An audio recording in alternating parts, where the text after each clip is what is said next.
أنعمت عليهم غير المغضوب عليهم ولا الضالين.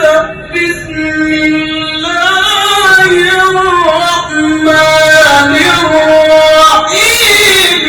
ألف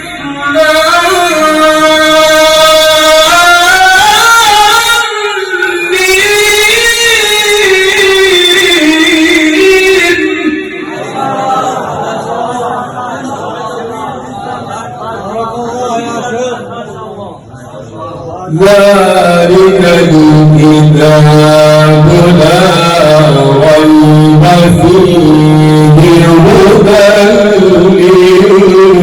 للمتقين.